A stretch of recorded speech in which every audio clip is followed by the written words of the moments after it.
예, 오늘 강의하기 전에 어, 다 알고 계신다고 생각은 드는데요. 11월 달 위령성을 한 달 동안 전대사를 받을 수가 있습니다. 물론 주보지를 통해서 여러분들 뭐 다 알고 계시지만 특별히 전대사를 받아서 본인이에게 쓸 수도 있지만 돌아가신 분들, 연옥영혼들, 조상들 위해서 많이 한 달 동안 아직 좀 남았죠. 11월 달 위령성을 끝날 때까지 특별히 교회가 돌아가신 분들을 기억하는 이 달 동안에 뭐 형편이 되면 미사도 넣어주시고 또 기도라든지 연도라든지 그리고 전대사 받아서 영혼들에게 선익이 될 수 있도록 했으면 좋겠습니다. 어제 이어서 살펴보겠습니다. 겸손의 가치는 아주 귀중하다. 바우스타 성경은 겸손을 가장 귀한 특성이라고 불렀습니다. 왜냐하면 무엇보다도 겸손 없이는 영혼이 하느님과 결합할 수 없기 때문입니다. 겸손은 모든 특성의 기초가 된다고 그랬죠. 하느님 앞에서는 인간이 아주 보잘것없다고 하는 그러한 낮추임 자세, 정말 아무것도 아닙니다라고 하는 그 사세, 거기에서부터 모든 특성이 나와요. 그것을 알아채지 못하고 그것을 그러한 자신의 본질을 알지 못하면 어떤 특성도 거기서 자랄 수도 없어요. 자랄 수도 없고 더 이 특성들 중에서 가장 귀한 특성이라고 겸손을 말씀하고 있는 이유는 바로 이 부분 때문입니다. 겸손이 없이는 영원히 하나님과 결합할 수 없다. 우리가 일치다, 또 예수님과 하나가 되건다, 하나님과 하나가 된다, 정말 한계 없이 영원하게 그렇게 결합할 수 있다. 이런 것들 그냥 말로만 되어지는 것이 아니고요. 또 바램만 있어가 되는 것이 아니에요. 나는 그렇게 하고 싶다 이러고서 아무것도 안 하면 안 되죠. 그러면 우리가 예수님께 가까이 가고 그런 열성들이 있는 걸로 알고 있어요. 제가 알기로도. 그래서 기도 생활이라든지 또 성시간, 또 성체조배 개인적으로 하는 것, 또 기도 생활, 자기 개인적인 어떤 기도 생활, 또 세시기도, 이거 다 하는 것이 뭐냐면 하나님과 일치되고 싶어 하는 그런 열망 때문이에요. 그래서 모든 사람들에게 있어서는 정말 그리스도교 신자가 아니라더라도 초월적인 존재, 신에 대한, 이제 그 초월적 존재를 치면은 우리는 하느님이라고 불리는 그분, 삼일체신 하느님이지만 전체 이제 세상 전체를 봤을 때에 모든 사람들, 그 지구상에 사는 모든 사람들에게 있어서는 본질적으로 초월적인 존재에 대한 신이라고 불리는 그 어떤 존재에 대한 갈망이 있어요. 영원히 살고 싶어 하는 갈망도 있고, 그것을 억눌러버리거나 없애버리는 것은 어떤 탓이냐면, 그거는 어둠이에요. 악이 그렇게 만든 거, 마귀가 그렇게 한 거예요. 그렇지 못한 일반적인 상태, 모든 어떤 존재적인 가치를 지니고 있는 인간, 그 안에서는 보면 역사적으로 우리 인간의 삶이라고 하는 모든 역사를 다 살펴보고 종교도 틀리고 또 아주 오래된 그런 원시시대를 살펴보더라도 이런 흔적들이 너무도 많이 나타나죠. 인디언들, 부족들, 아프리카 토인들, 뭐 모든 부족 다 보면, 살펴보면 정령에 대한 영혼이 없어지지 않는다는 그런 것이 뿌리 깊게 박혀 있는데 그것은 누가 만들어낸 것이 아닙니다. 그것은 바로 하나님께서 심어두신 거예요. 그래서 이런 것들이 이제 바울 사도의 말씀처럼 이제 여러분들이 이렇게 헤매고 다니던 그분, 어떤 이름 없는 신이라고 하는 그분이 누군지를 가르쳐 주겠다. 그분은 바로 성자 예수님을 이 땅에 보내셔서 우리를 구원하셨던 바로 하느님이시다 하고 딱 가르쳐 주죠. 이제 그것을 받아들이는 것이 복음을 받아들이는 거예요. 그것을 믿는다고 하는 것이. 모든 세상 사람들에게 있어서 예외적인 것은 없습니다. 모든 사람들이 하느님께로 돌아가야 되고 또 하느님 앞에 심판을 받게 되어 있어요. 그렇기 때문에 우리는 이런 측면에서 보면 이제 그리스도교적으로 들어와 보면 이런 것들이 이제 하느님과의 관계, 세례를 받음으로 인해서 이제 어떤 열망으로, 어떤 소망으로 발전을 하느냐면 예수님과 결합되고 싶다, 일치하고 싶다. 왜냐하면 그게 행복이니까. 그게 영원한 우리가 바라는 행복이라는 주체가 그 부분이니까. 그런데 그것을 하기 위해서 우리는 아무것도 안 해서는 안 돼요. 그냥 기도하고 성체조배하고 그렇게 돼서 되는 것이 아니라는 걸 이제 분명히 알아들으셨죠. 겸손의 특성이 없으면 하느님과 일치되는 출발점이 만들어지지를 않아요. 왜? 우리도 모르게 하느님과 맞설려고 하는 성향이 강하단 말이에요. 하느님을 무시해버린다. 우리가 이제 표면적으로는 정말로 내가 삶을 살아가면서 그리스도교인으로서 하느님을 무시하고 있는가 본인도 모르는 경우가 많습니다. 왜? 그게 하느님과 맞서는 것인지도 몰라요. 어떤 순간에 하느님 없이 내가 어떤 삶을 선택하거나 시간을 보낸다 칩시다. 하루에. 하느님 없이 지내는 그 시간은 하느님께 덕을 돌리고 있는 거예요. 그래서 이 부분들을 하느님 있는 순간과 함께 하는 순간과 함께 하지 않는 순간을 점점 간격을 줄여나가야 됩니다. 파우사 성자가 완벽에 이르렀다는 것은 24시간 1분 1초도 하느님과 떨어지지 않았다는 이야기예요. 그것은 정신적으로 내 안에 예수님 계시니까 그냥 함께 있다 이런 의미가 아니에요. 계속. 그래서 바울사성 일기에 뭐라고 합니까? 숨을 쉴 때마다 하느님은 나와 함께 계시고 예수님은 나와 함께 숨을 쉬는 거예요. 잠을 잘 때도, 일어날 때도, 말을 할 때도, 사람들과 만날 때도, 어떤 모든 일상사를 다 할 때도. 그렇다면은 우리에게 있어서 이 부분들이 얼마나 중요한지 알죠. 그래서 하느님이 우리에게 주신 선물, 이 겸손의 덕을 키워나갈 수 있는 뿌리를 신망의 3덕에서 먼저 주셨죠. 그렇기 때문에 우리는 이 겸손의 덕을 이제 어떻게 시작할 수 있느냐? 사랑의 기초가 되기 때문에 겸손의 덕성을 키워낼 수 있게 돼요. 그래서 사람들에게 겸손의 덕을 은총으로 부어주시는 것은 하나님의 자비입니다. 우리가 인간이 아무리 노력을 해도 하나님과 결합될 수 없어요. 내가 아무리 열심히 기도하고 아무리 무슨 온갖 것을 다 한다 하더라도 주체이신 하나님께서 문을 열어주지 않으면 우리는 아무것도 할 수가 없어요. 그렇기 때문에 쉽게 얘기하면 주도권은 우리에게 있는 게 아닙니다. 완전하게 하나님께 달려있는 거예요. 그런데 놀랍게도 하나님은 우리 영혼이 안에서 결합되기 위해서 이 겸손의 특성을 부어주는 거예요. 시작할 수 있도록 은총을 주신다. 그렇기 때문에 우리는 이 겸손의 특성을 가져야만, 닦아나가고 성장시켜야만 우리가 바라고 있는 하나님과 일치를 할 수 있다는 것을 분명히 기억해야 합니다. 그럼 우리가 어떻게 해요? 행동이 나오죠, 이제? 예수님을 더 사랑하고 하나님과 더 결합하기 위해서 우리는 어디에 힘써야 되는지 나오게 되죠. 많은 특성 중에서 최고의 특성은 바로 가장 귀한 특성, 최고의 특성은 아니죠. 귀한 특성. 최고의 특성은 사랑이죠. 대인덕에서 보면, 대신덕에서 보면. 그러나 도덕적인 특성에서 보면 바로 겸손의 특성이 가장 귀한 특성이라고 이야기를 합니다. 나의 신부여 너희 겸손은 항상 나에게 기쁨을 준다. 영혼이 아무리 비참할지라도 내가 그 영혼과 결합하는 것을 막지는 못한다. 그러나 교만한 곳에는 내가 없다. 일기에 1563번.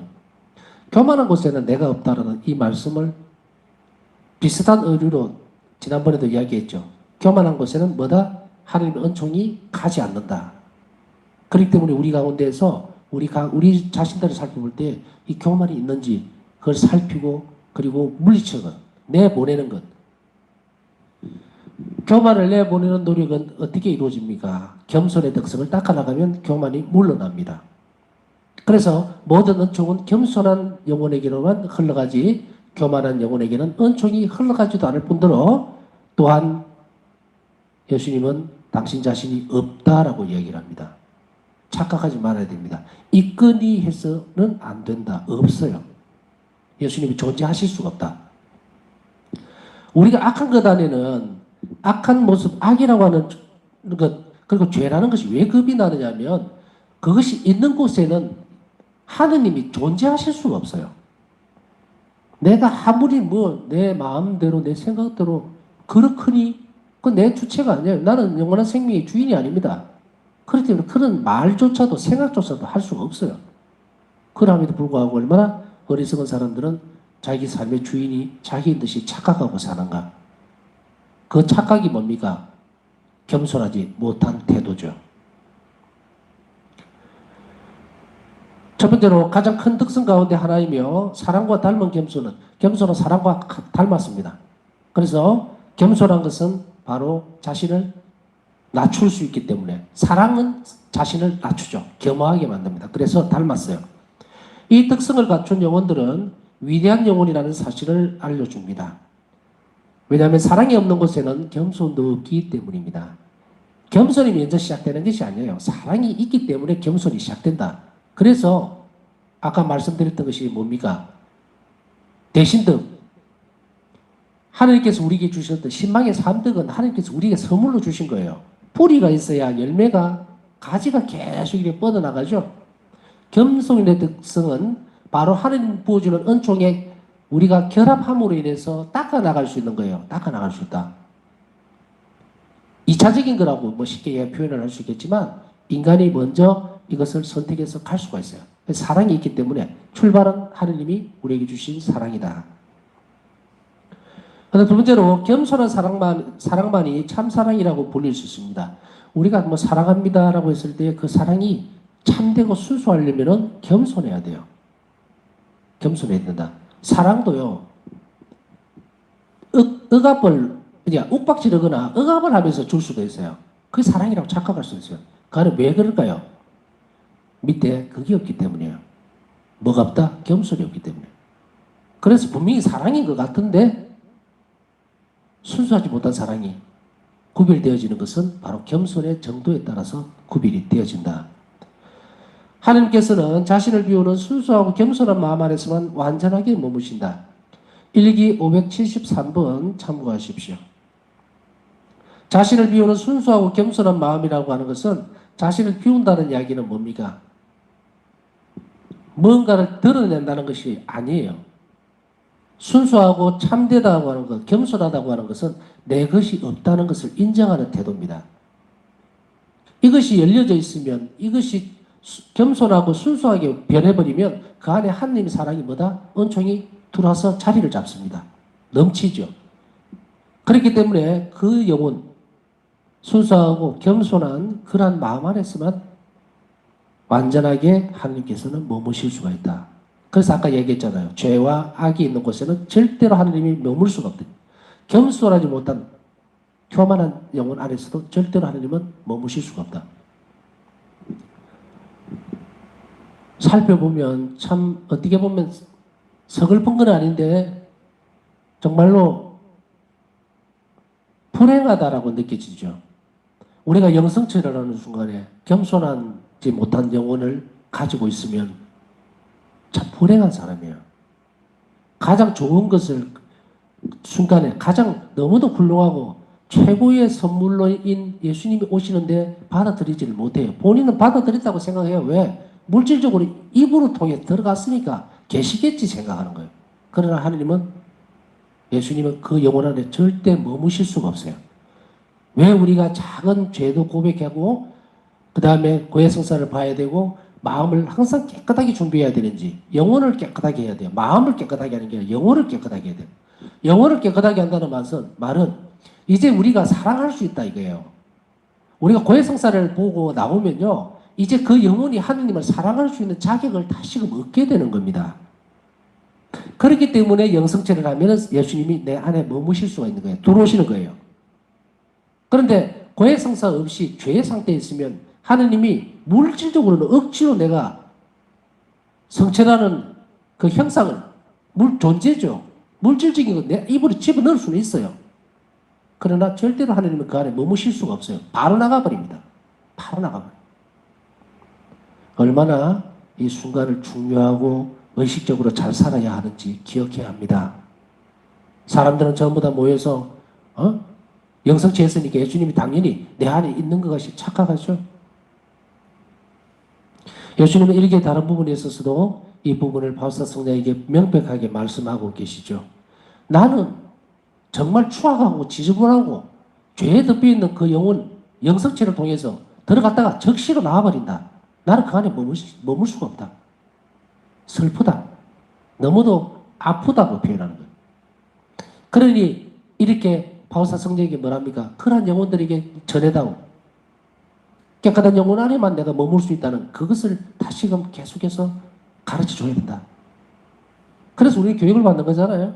그러니까 여러분들 중에서는 정말로 순수하고 겸손한 그러한 영혼으로서 영성체 잘 준비한다고 생각을 하고 또 부족하다면 지금 더 고쳐나가고 하면 되겠죠. 그래서 우리가 공부를 하는 거잖아요.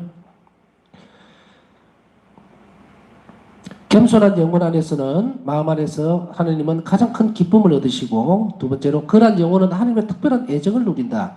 이게 778번 참고. 그러니까 순수하고 겸손한 영혼이 얼마나 예수님께 기쁨이 되고 또 그러한 마음 안에서 그러한 영혼은 하나님의 사랑을 특별한 애정을 받는지 우리는 쭉 살펴봅니다. 또한 그러한 영혼은 항상 하나님의 도우심을 바랄 수 있다. 일기 1211번 참고하십시오. 보십시오. 우리가 하나님 도와주세요, 도와주세요 하는데 왜 안 도와줄까? 안 도와주시는 게 아니라 못 도와주시는 거예요. 이 영혼이 순수하고 깨끗하면 그러한 영혼은 항상 하나님의 도움을 바랄 수 있다. 원할 수 있던 거예요. 원할 수 있다. 얼마나 놀라운 은혜를 주시는 거예요. 잘 살면 모든 것이 다 잘 이루어지는 거예요. 안 되었을 때는 뭔가 잘못되어 있다. 어리석음, 잘 못 배운 것, 혹은 몰라서 이런 것들이요. 그 다음에 깨끗한 영혼과 순수하고 겸손한 영혼은 그들은 그 도우심을 받을 준비가 되어 있기 때문이다. 왜 하나님께서 도와주시느냐 하면 그 영혼은 그 하나님의 도우심을 받아들일 준비가 되어 있다. 내 안에 머물 준비가 되어 있다는 예수님이. 그러니 이건 하나님이 도와주시지 못해서 그런 게 아니라 내가 잘못된 거예요. 항상 그래. 여러분들이 기도가 잘 안 들어집니까? 하나님이 안 들으시는 것 같아요? 듣고 주시려고 해도 우리가 준비가 안 되어 있는 거예요. 우리가 준비가 안 되어 있다. 그럼 어떻게 성천해야 하는가? 내가 순수하고 겸손한 영혼인가부터 시작해서 주님께 우리는 청해야 합니다. 잘 모르면 기도하세요. 이 일이 왜 뜻대로 안 되어가는지, 왜 주님께서는 이런 상황을 거절하시는지 기도하십시오. 그러면 답을 줘요. 그것이 고통스러운 건데 그 시간이 나에게 필요하다고 나에게 말씀하실 때도 있고 그리고 이걸 통해서 나에게 좋은 것을 준비하고 계신다는 것을 알려줄 때도 있고 예수님은 답을 안 주시는 분이 아닙니다. 내가 귀를 막고 있어서 그렇죠. 그러니 우리가 내가 기도가 되지 않고 하나님과 하나님을 잘 느끼지 못할 때 예수님께 답을 얻지 못할 때 뭐 해야 된다? 꾸준하게 기도하십시오. 끈기 있게 기도하십시오. 한 가지 여기에서 팁을 준다면 이렇습니다. 우리가 이렇잖아요. 제가 이제 마이크를 쓰고 말을 할 때 이게 사람이 없다 보니까 자꾸 톤이 높아지고 커져요. 왜냐하면 잘 들릴까 싶은 염려 때문에 좀 똑바로 얘기하고 싶고 좀 똑똑하게 전달해주고 싶어서 자꾸 목소리가 어떻게 됩니까? 저음으로 안 가고 자꾸 올라가요. 자꾸 커집니다. 사람들이 이렇게 앞에 보이잖아요? 그때는 천천히 또 좀 얘기하려고 그러고 잘 모르면은 아 그렇습니까? 하고 이런데 이게 안 돼요. 카메라 보고 쳐다보고 하면 마찬가지로 더 잘 듣도록 하기 위해서 크게 얘기를 하죠. 하나님도 마찬가지인 거예요. 하나님께서도 나에게 답을 주신다고. 그러면 어떻게 해야 될까? 아이고 신부님 기도를 하는데도 예수님 답을 잘 안 주세요. 그래요. 더 열심히 기도하십시오. 우리는요. 솔직히 이야기하면 정해진 틀 안에서만 기도를 하려고 애를 씁니다. 다시 이야기하면 뭐냐? 자기 습관에 매여버리는 경우가 있어요. 기도를 자연스럽게 못하고 딱딱 자기가 정해놓은 규칙대로. 그래서 어떤 것도 그걸 바꾸려고 하는 시도를 하는 경우가 많이 없습니다. 이것은 유추하거나 추측을 해서 말씀드린 게 아니에요. 제가 30년 넘게 사제생활 동안에 너무도 많은 사람들 기도 생활하고 그래도 기도 좀 열심히 한다는 사람들 가만히 봤어요. 전국적으로 다 봤어요. 그런데 한 가지 공통분모가 뭐냐면 10년, 20년 기도했다는 사람들이 자기 틀에 갇혀 있다는 거예요. 변화가 없어요. 그래서 나는 3시간 기도합니다. 아, 시부님 저는 묵주기도 하루에 100단씩 해요. 100단 말고 150단 하십시오. 이러면 기절하려고 그래요. 100단을 예를 드는 겁니다. 100단을 하고 있는데요. 그래도 예수님 답을 잘 안 주시면 그러면 저는 대답이 한 가지입니다. 150단 해보세요. 그 기도가 어려울 때일수록 왜 당신의 기도를 더 늘릴 생각을 안 합니까? 내가 가지고 있는 그 틀에서 묵지기도 5단만 딱 하고 15단만 딱 하고 20단만 딱 하고 그게 내 습관. 아, 몇 시부터 몇 시까지? 그래서 어떤 때는 아침부터 저녁까지 20단을 하기로 했는데 15단밖에 못하면은 그때는 막 안달이 나가지고 막 조급증이 나서 아이, 오늘 기도를 5단을 못했는데 왜 그렇게 틀을 만드냐고요. 물론 초기에 시작할 때는 초심자들은 정해진 기도 양을 만들 필요가 있어요. 왜냐하면 어려워요. 기도하는 것을 어려워할 때가 있습니다. 그래서 아유, 묵주기도 5단 바치기도 하루에 참 힘들어요, 이런 분도 있어요. 그러나 그것이 쭉 지속적으로 가면 안 됩니다. 사랑이 커지면 하느님께 드릴 말씀도 많고 이게 늘어나야 돼요. 어떤 분은 딱 보면 하루 3시간씩 기도하는 분도 내가 옛날에 만나봤거든요. 그 3시간 이상 안 해요. 아주 그냥 기도책이 느들느들할 만큼 돼 있는데도 그 틀을 못 벗어나요. 온갖 기도란 기도를 다 해대면서도 정작 내 기도를 하고 있지 하느님이 들으시는 기도는 한 번도 안 하고 있는 것을 너무도 쉽게 봅니다. 기도의 틀을 다 바꿔버려야 돼요. 하느님 듣기에 좋은 내 기도를 하는 게 아니라 하느님께서 원하시는 기도를 내가 하도록 예를 써야 돼요. 이게 기도의 기본 틀입니다. 기본 조건이에요. 기도든 사랑이든 자비든 상대방의 마음에 들어야 해요. 내가 마음에 들어서 내 틀을 만들어버리면 안 된다. 물론 다른 경우도 있을 수 있죠. 하느님이 꿈에라도 나타나서 너 자비기도 하루에 10달씩 바쳐라. 묵주기도는 얼마를 해라. 성체조변에 2시간 해라. 딱 가르쳐주면 가겠는데 그렇지 못하고 시작을 하잖아요. 그런데 10년을 했는데 15년을 했는데 내 영혼 안에서 예수님의 존재와 현존을 느끼지 못하면 내 기도가 좀 잘못된 겁니다. 잘못됐어요. 예수님이 안 사신다는 게 아니에요. 예수님하고 나하고 이 통교가 안 되고 있어요. 그러면 바꿔야죠. 바꿔야죠. 내가 원하고 내가 좋아하는 것을 하는 것이 아니라 주님께서 원하시는 것을 그 길로 따라 나서야 돼요. 그래서 한 가지 팁을 주는 것은 바로 그 부분입니다. 기존적인 틀을 깨버려라. 그리고 우리는 주님께서 원하시는 것이 어떤 기도인지 항상 여쭙고 해야 돼요. 바울사 성녀도 계속 예수님께 여쭈고 어떤 기도를 드려야 좋겠는지, 때로는 예수님께서 바울사 성녀에게 어떤 기도를 요청하는 경우도 있어요. 이 기도 생활을 하다 보면은 이런 예수님과 나와의 관계가 있어야 돼요. 그렇게 돼서 기도 생활에 변화가 있어야 합니다. 그렇게 함으로 인해서 내 기도를 주님께서 받아들이고 계시구나, 기뻐하시구나 하는 것을 우리 영혼이 알 때까지는 공부를 열심히 하셔야 돼요. 왜냐하면 우리 초심자들이기 때문에 초심자들은 뭘 해야 된다? 시키는 대로. 그래서 처음에 의탁교 할 때 뭐라고 그랬습니까? 기도 생활은 첫 출발이 모방입니다. 누구의 모방? 성인들의 길. 우리는 바울사 성녀가 하셨던 대로 그대로 모방을 해보는 거예요. 그래 함으로 인해서 우리 영혼이 어느 정도 성숙해지면 이제 개별적 만남이 시작이 된다. 예수님하고 나하고. 그 다음에 순수하고 겸손한 영혼은 그들은 그 도심 받을 준비가 되어 있고요. 왜냐하면 하나님은 좋은 겸손한 영혼들에게로 흘러내린다.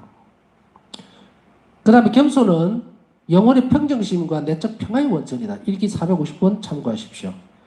겸손한 영혼은요, 평정심을 유지하고 내적 평화를 누릴 수 있는 원천이 됩니다. 그래서 겸손한 영혼 안에는 평화로움이 머물게 되어 있어요. 겸손은 또한 영혼을 행복하게 합니다. 왜? 영혼이 평화롭고 평정심을 유지하고 평화의 원천이 되기 때문에 그 영혼은 항상 행복하게 느끼게 됩니다. 일기 450번 참고하시고요. 또한 겸손은 지혜롭고 지식이 많은 사람들에게는 감추시지만 단순한 사람들에게는 드러내 주시는 하나님의 생명의 신비를 더욱 깊이 알 수 있도록 합니다.